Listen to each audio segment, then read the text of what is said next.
Bismillahirrahmanirrahim. Assalamualaikum warahmatullahi wabarakatuh. Alhamdulillah, wassalatu wassalamu ala rasulillahi wa ba'd. Alhamdulillah, malam hari ini kita sudah masuk pada malam yang ke-18. Lebaran berapa hari lagi? 12 ya, alhamdulillah. Maka semakin menuju 10 malam terakhir harus semakin semangat. Dari 12 bulan ada 1 bulan yang keutamaannya di 10 malam pertama. Bulan apa itu? Bulan Zulhijjah. Kalau kita baca Quran, kita tadabburi, kita sampai pada ayat walayalin ashar, demi 10 malam pertama bulan Zulhijjah. Itu utama di bulan itu. Maka barang siapa yang semangatnya ke masjid hanya di 10 malam pertama, ketahuilah bahwa dia salah bulan. Itu bulan Zulhijjah. Kita sekarang bulan Ramadan. Rasul sallallahu alaihi wasallam bersabda, "Ni'matani maghbunun fihi ma katsirun minan nas. As-sihhah wal faragh." Ada 2 nikmat yang kita sering lalai, yaitu ketika kita sehat dan ketika kita punya waktu lapang. Tidak kita manfaatkan untuk 2 perkara. Apa itu? Rasul sallallahu alaihi wasallam juga pernah bersabda, la hasada illa fisnatain. Kalian jangan pernah cemburu kecuali pada 2 jenis manusia.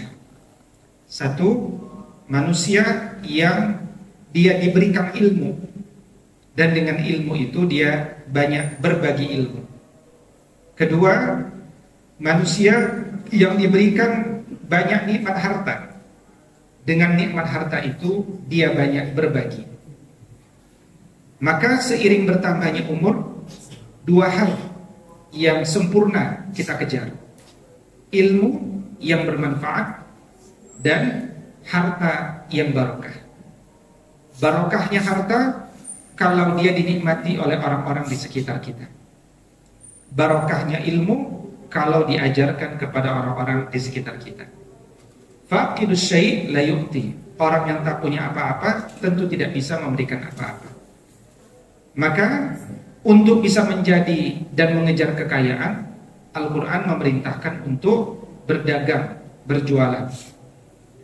Dan Al-Quran ketika mendorong manusia untuk memiliki ilmu, maka diingatkan bahwa al-ilmu minallah. Ilmu itu milik Allah. Kejarlah ilmu bita'allum. Kejarlah ilmu dengan rajin belajar. Belajar sampai menjelang kematian. Belajar pada umur berapapun. Belajar akan membuat manusia mulia dan dianggap mensyukuri nikmat waktu lapang dan nikmat waktu sehat. Hadirin wal hadirat, 18 Ramadan dikurangi 1, 17 Ramadan. Kita diingatkan Allah bahwa Al-Quran diturunkan dari Lauhil Mahfuz ke langit dunia Baitul Izzah seluruhnya di bulan Ramadan. Syahrul Ramadan alladzi unzila fihil Quran. Kapan diturunkannya? Quran surat Ad-Dukhan ayat kedua menjelaskan, inna anzalnahu fi lailatin mubarakah. Quran itu diturunkan pada malam yang penuh keberkahan. Inna anzalnahu fi lailatul qadar. Ramadan, Al-Quran itu diturunkan pada malam yang penuh kemuliaan. Kemudian dari langit dunia diturunkan ke dalam jiwa Nabi Sallallahu Alaihi Wasallam pada malam 17 Ramadan di usia 40 tahun. Maka Nabi Sallallahu Alaihi Wasallam sebelum umur 40 tahun belum diketahui pernah belajar Al-Quran. Baru di umur 40 lah beliau belajar Al-Quran. Maka Bapak Ibu yang sudah berusia 40 tahun ke atas belum lancar membaca Quran, semangat.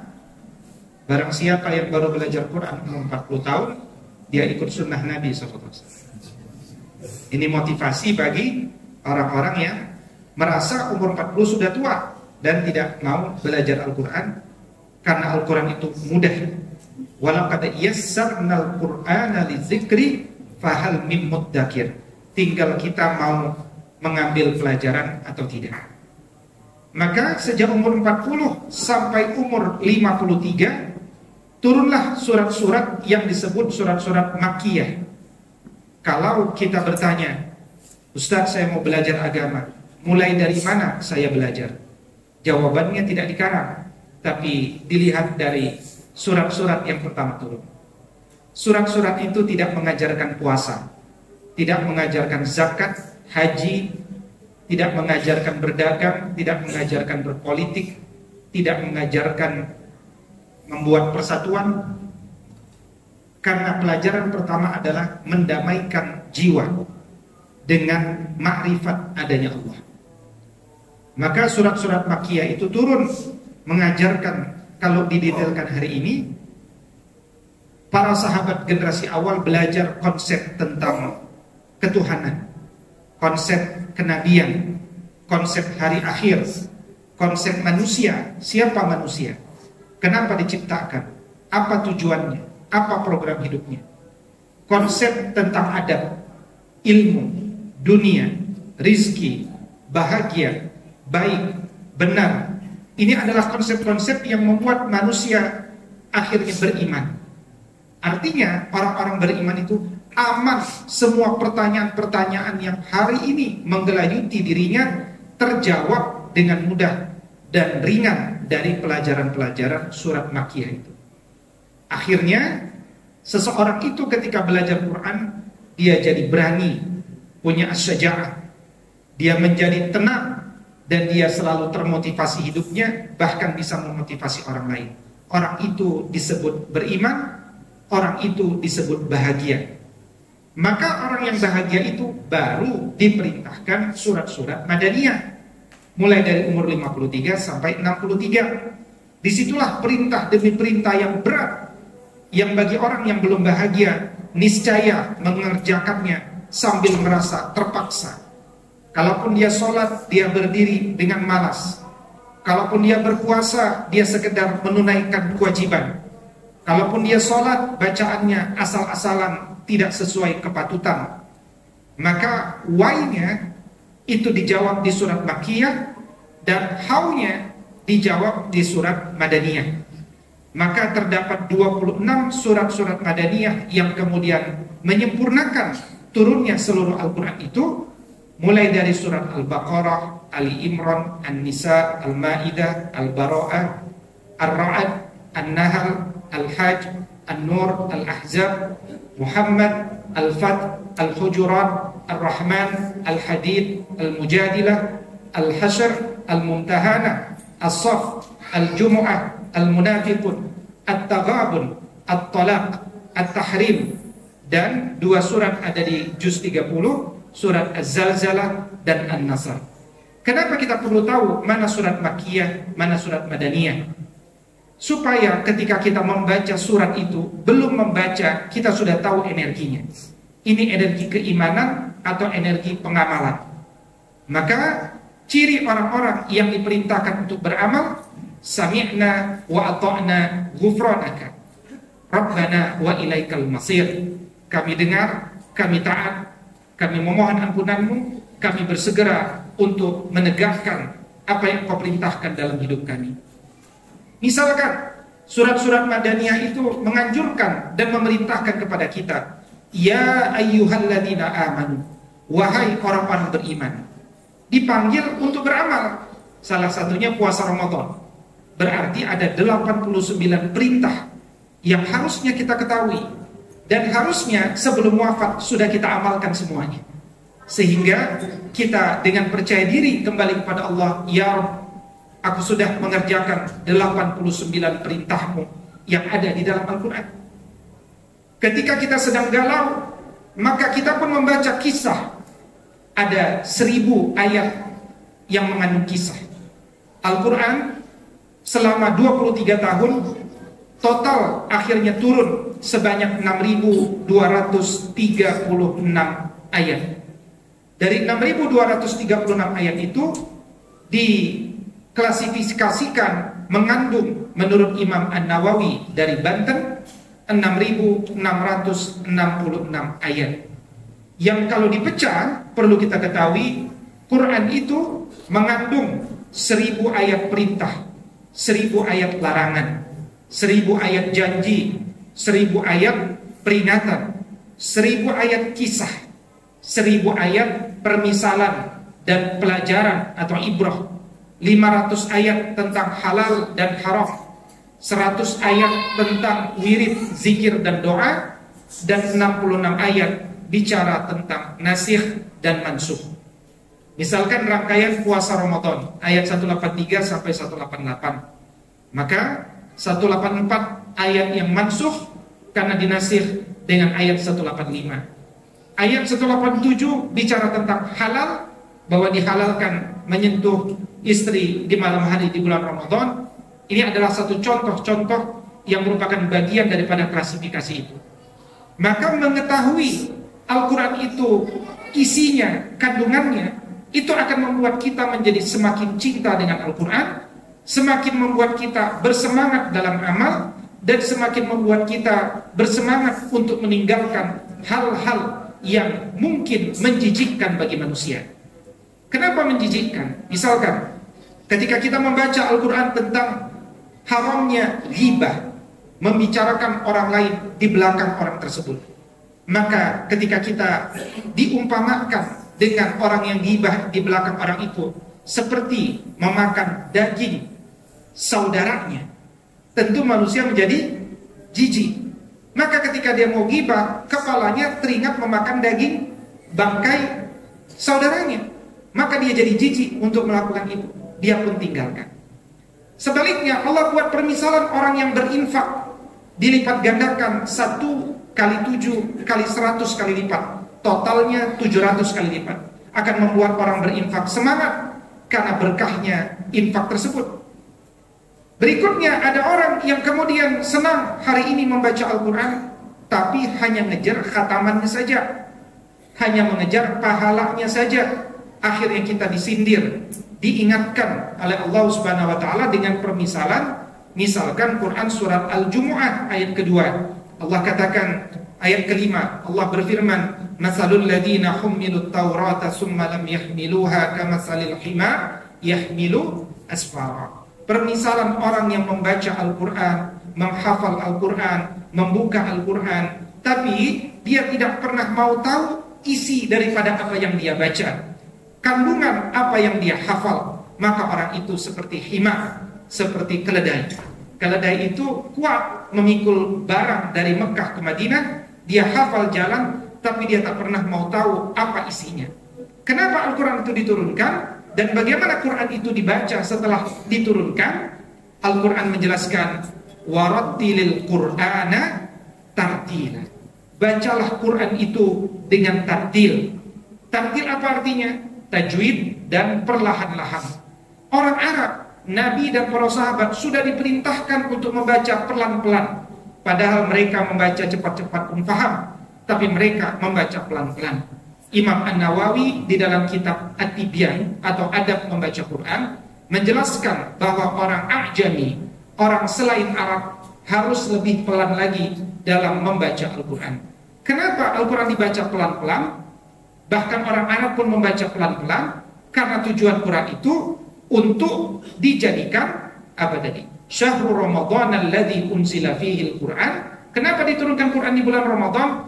Karena tujuannya sebagai hudal linnas wa bayyinatin minal huda wal furqan. Karena Quran itu tujuannya bukan sekedar untuk dikejar pahalanya, tapi supaya jadi sumber hidayah, sumber ilmu, sumber gagasan, sumber motivasi, sumber semangat. Kemudian kalau kita bingung membaca sedikit ayat Al-Quran, akan dijelaskan oleh sebagian ayat yang lain. Dan akhirnya orang yang membaca Quran punya kemampuan Al-Furqan, yaitu membedakan.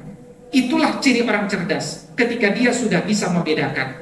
Kalau orang itu belum cerdas, cirinya dia tidak mau tunduk, rukuk dan sujud kepada Allah, karena Innama yakhshallaha min ibadihil ulama. Hanya yang tunduk kepada Allah lah orang yang punya ilmu. Dan ciri orang yang punya ilmu itu dia punya Al-Furqan, bisa membedakan ini halal, ini haram. Saya pilih yang halal. Ini hak benar, ini batil wa dhalal, sia-sia dan sesat. Saya ikut yang benar. Ini albir, baik, itu al-ism, dosa. Saya ikut yang albir. Ini as-sa'adah, bahagia. Itu as-syaqawah, jalan penyesalan. Saya ikut yang bahagia. Ini an-nur, jalan cahaya yang satu. Itu az-zulumat, jalan-jalan kegelapan yang banyak. Saya ikut jalan cahaya yang satu. Ihdinas siratal mustaqim. Berikan kami kepadamu jalan yang lurus, jalan yang bercahaya, jalan yang benar, jalan yang meraih kebahagiaan yang hakiki, jalan yang halal, jalan yang mengandung kebaikan dan pahala yang banyak. Mindset itu akhirnya terbangun ketika kita membacanya dengan pelan-pelan. Maka Allah katakan dalam Quran surat Shad surat 38 ayat 29, kitabun anzalnahu ilaika mubarakun liyadabbaru ayatihi waliyatazakkara ulul albab. Kitab Al-Quran ini diturunkan kepadamu wahai Muhammad dengan penuh keberkahan untuk ditadabburi, ditazakuri orang-orang yang cerdas akalnya. Maka Al-Quran yang tadinya 114 surat dipecahlah menjadi 30 juz oleh ulama kemudian. Satu juznya 10 lembar. Kalaulah kita ingin one day one juz, satu hari satu juz kita selesai baca, bisa dibuat dengan satu lembar sebelum sholat, satu lembar sesudah sholat. Satu lembar 2 halaman tak terlalu banyak, tapi kita bisa membacanya sambil membaca terjemahnya. Selesai insya Allah hari itu membaca satu juz dengan terjemah. Terjemah adalah langkah awal tadabbur yang paling mudah supaya kita dapat inspirasi dari Al-Quranul Karim. Tapi bagi orang kemudian satu juz terasa panjang, maka satu juz pun dibagi kepada 2 hizib. Al-Quran mengandung 60 hizib. Tapi oleh orang kemudian satu hizib juga terasa berat, maka satu hizib pun dibagi 4 bagian. Seperempat, seperempat, seperempat, seperempat. Seperempat itulah yang disebut dengan rubu'. Maka kalau sahabat membaca dan membuka Al-Quran, juz pertama mengandung 2 hizib, mengandung 8 rubu'. Misalkan saja, buka Al-Quran, rubu' pertama ayat 1 sampai 25.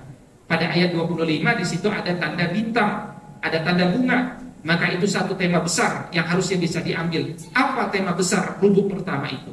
Oh, ternyata Allah pertama kali dalam tertibnya mengajarkan kepada kita tentang 3 tipe manusia di dunia. Kemudian rubu' kedua ayat 26 sampai 43. 43 ada tanda bintang di sana. Oh, kita belajar tentang kegagalan Nabi Adam alaihissalam dan bagaimana langkah untuk bertaubat dari kegagalan tersebut.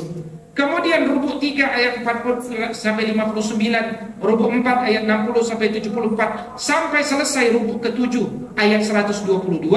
Kita bicara tentang, kita membaca tentang kebandelan dari Bani Israel, di mana mereka membuat dosa, bertaubat, berbuat dosa, bertaubat. Lebih dari 10 kali kita membaca kebandelan Bani Israel, kegagalan Bani Israel sangat banyak. Barulah di rubu' ke-8 langsung Allah tanpa basa-basi memulai dengan sosok yang kita berada pada milahnya, sosok yang akan membawa kita pada kebahagiaan dunia dan akhirat, yaitu ala millati Ibrahim hanifah. Kita harus perhatikan bagaimana kehidupan Nabi Ibrahim alaihissalam. Kenapa dia menjadi manusia yang mulia? Karena dia hidup dengan melewati ujian demi ujian dengan penuh kebahagiaan. Maka 6 rubu' kita membaca kegagalan, hanya 1 rubu' kita membaca kesuksesan. Satu motivasi hidup kita untuk menjadi orang yang sukses, maka banyak belajar dari kisah orang-orang gagal di masa lalu. Karena orang yang cerdas tidak akan mengulangi kegagalan orang yang lalu. Ketika dia tidak melakukan kegagalan orang dahulu, dia sudah menempuh jalan kesuksesan. Karena itu kita bukan sekedar ingin masuk surga. Fa'idha sa'altumullah fasaluhul firdaus. Kalau engkau minta kepada Allah, mintalah surga firdaus. Maka Al-Quran memberikan inspirasi kepada kita. Kejarlah surga yang paling tinggi. Untuk mendapat surga yang paling tinggi itu, amalnya tentu bukan amal biasa. Dia harus amal yang luar biasa. Amal di luar kebiasaan manusia secara umum. Ketika manusia senang, diam, tidak mau menyapa, kita hadir ke masjid, menyapa, basa-basi, mengucapkan salam, Anda orang luar biasa. Ketika orang tidak ada yang memberikan bukaan, Anda datang memberikan bukaan, Anda orang yang luar biasa. Ketika orang lain di jam 4 semuanya sedang tidur di luar bulan Ramadan, Anda bangun melaksanakan sholat tahajud, Anda orang luar biasa. Maka berbahagialah ketika Anda memilih amal-amal yang di luar kebiasaan orang lain, karena jangan-jangan itu adalah amalan yang insya Allah akan memudahkan untuk masuk bukan sekedar ke jannah, tapi masuk ke surga yang paling tinggi. Tidak ada kesuksesan kecuali melewati kelelahan. Cintai kelelahan, kejar kelelahan, sampai kelelahan itu lelah mengikuti kita. Jangan banyak beristirahat, jangan pernah khawatir tidak bisa beramal meskipun kita sudah senior, karena istirahatnya kita adalah kematian. Ketika kita mati, sudah tak ada lagi yang kita bisa amalkan. Mumpung masih kita hidup, berbuatlah untuk umat, bermanfaatlah untuk manusia, sehingga kita punya sebab untuk masuk jannah yang paling tinggi bersama Al-Quranul Karim. Mudah-mudahan Al-Quran akan menjadi pemohon syafaat kita di yaumul hisab. Mudah-mudahan amal-amal berbasis Quran memperberat timbangan kebaikan kita. Allahumma arhamna bil Quran. Allahumma rabbana ja'alna wa auladana min ahli al-Quran. Rabbana atina fid dunya hasanah wa fil akhirati hasanah wa qina adzaban nar. Aqulu qouli hadza wa astaghfirullah li wa lakum. Assalamualaikum warahmatullahi wabarakatuh.